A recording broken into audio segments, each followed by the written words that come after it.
ये देश राजधानी उलान बटोर, यहाँ बहुत कम लोग रहते हैं। लोग, इतना बड़ा देश है, मरुस्थल है, कोई है ये नहीं यहाँ पे। यहाँ का एक राजा था चंगेज खान। पूरी दुनिया में इससे क्रूर शासक कोई नहीं था। समझ में गया? एक बार यहाँ पे आके मिडिल ईस्ट में आके काटा था, इस एरिया में किसी को जिंदा नहीं छोड़ा था। जैसे इसकी कई गो बेटी थी सब, तो उसमें एगो बेटी का बियाह इधर किया था, तो उसके बेटी के हस्बैंड को मार दिया, मतलब इसके दमदा को कोनो मार दिया। दमाद ना हुआ जी, हाँ, तो एक दमाद को कोनो यहाँ मार दिया। ये बमक गया कौन? चंगेज। सेना लेके आया, कहा कोई जिंदा नहीं रहना चाहिए, कुत्ता तक को मारा था। जब ये काटा था ना मध्य एशिया में, तो किसी गर्भवती महिला को जब काटा था तो पेटवा काट के, सर तो काट दिया, पेटवा काट के बच्चा निकाला, उसका भी सरवा काट दिया। इससे क्रूर शासक से कोई नहीं था। और सबका जो भी उसके सैनिक सर काटते थे ना, उन सब से कहता था कि लास्ट में सर को ना ऐसे ऐसे मीनार बनाना, उसका ऐसे भाला लेना और उसमें गूंथ देना सर। समझ गया? जब उसके सैनिक रिपोर्ट देने आते थे तो कैसे रिपोर्ट देते थे? भाला में गोथ के ऐसे लेके आते थे। जिसका भाला सबसे ऊंचा उसको मिलेगा इनाम, और जिसका रह गया नीचे उसका सर काट के उसी में डाल दिया जाएगा। इतना खतरनाक कौन था? Genghis Khan. बहुत ही क्रूर शासक था। समझा कि नहीं गया? Genghis Khan. एगो हमरा से नाम पूछा, आपका पूरा नाम क्या? Genghis Khan. तो उसको लगा नॉर्मल आदमी होगा, फिर उसको जब ये कहानी बताए ना तो हमको घूर के देख रहा था। बहुत खतरनाक था चंगेज खान। चंगेज खान की इच्छा थी कि जब मरे तो जहां उसका कब्र में उसे दफनाया जाए, उस कब्र का जगह किसी को ना पता चले। तो जब मंगोलिया में जब इसे दफनाया गया ना, तो 2000 गुलाम उसकी लाश को खींच के ले गए थे सब। और जब दफना के आए सब, तो उन गुलामों के पीछे लगभग 5000 की फौज थी। जब ये गुलाम दफना के आए ना, तो ये फौज वाले मिल के मार डाले सब, पूरे गुलाम मर गया। गुलाम सारे मर गए सब। समझा क्या? जब ये फौज लौट रही थी तो रास्ते में एक दूसरी फौज को खड़ा किया था चंगेज खान। सोचिए, मरने के टाइम प्लानिंग कर रहा था कि हमारी लाश को कैसे दफनाया जाएगा। तो ये वाली फौज थी, इसको मार दी। ठीक है? तो दफनाने का जगह किसको पता था? गुलामों को। और किस गांव में दफनाया ही किसको पता था? सैनिकों को। और ये सैनिक 50-60 किलोमीटर पीछे आए तो ये मार दिया सब इसको, तो इनको कोई आइडिया नहीं है। और जब ये दरबार में पहुंचे सब, तो दरबार में इनको मार दिया गया। दरबार में इनको मार दिया गया। सोचो, मरते मरते ले गया इतने लोगों को, 5-7 हजार लोगों को। कौन?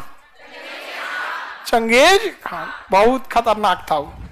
किसी को पता नहीं चला कि चंगेज खान कहां दफनाया गया है। और खौफ चंगेज खान का कितना था कि जब बारिश नहीं होती थी ना, तो लोग चंगेज खान से, सारे गांव के लोग मिलकर ऊपर देखते थे। अब भगवान से नहीं दुआ मांगते थे, चंगेज खान से दुआ मांगते थे। ऐसा ऐसा तो शासक हुआ ऐसे।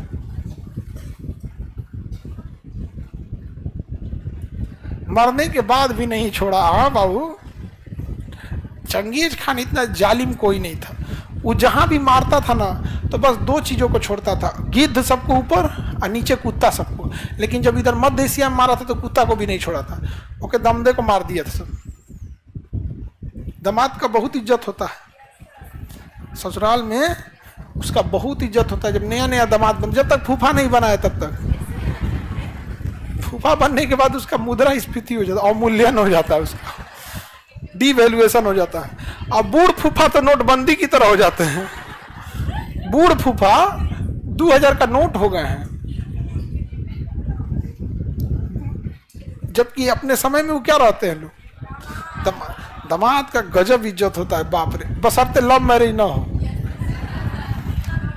लव मैरिज में पिटेबो करता है सब समझ गया।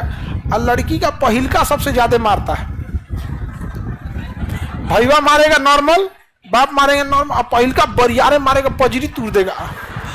चोटा कहीं कहीं बताओ तो, ये कभी लाइन में चला है, बीच में हमरा पता नहीं चला है। अब लड़की सबका तो एकदम कोई टेंशन नहीं, बस चारों ओर देख के रोना है। भाइयों को देख के अरे बाप रे पिटा गया, पहिलका को देख के तू कहां से चला गाड़ी रो रहे हैं। इस सब चीज में बच के रहना, क्योंकि कभी लड़की सबका बयान जो इस सब चक्कर में ज्यादा नहीं पड़ना। अगर बयान दे देगी कि जब बहला फुसला के ले गए हैं लोग, तो कोर्ट मान लेता है कि इन लोग को बहलाना आसान है। तो बताइए बहला फुसला कोई लेके कैसे चल जाएगा कि चलो चलो कौआ देख लो, कौआ कौआ कौआ देख लो, चंदा मामा चलो चलो चलो, ऐसे ही ना बहला फुसला के ले जाया जाता है जी। ताज्जुब होता है कि मान लिया कैसे जाता है आप।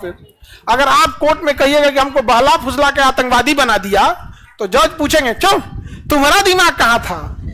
लेकिन वही अगर ये लोग बोल दे लोग बहला फुसला के लेके चल गया, नहीं पूछता है, क्योंकि जज साहब को भी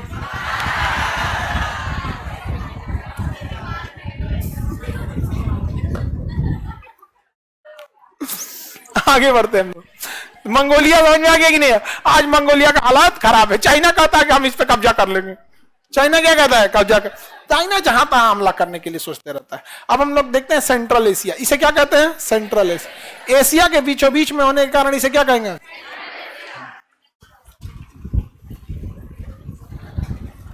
हमारे गांव में एगो को जान से मार दिया गुरुजी।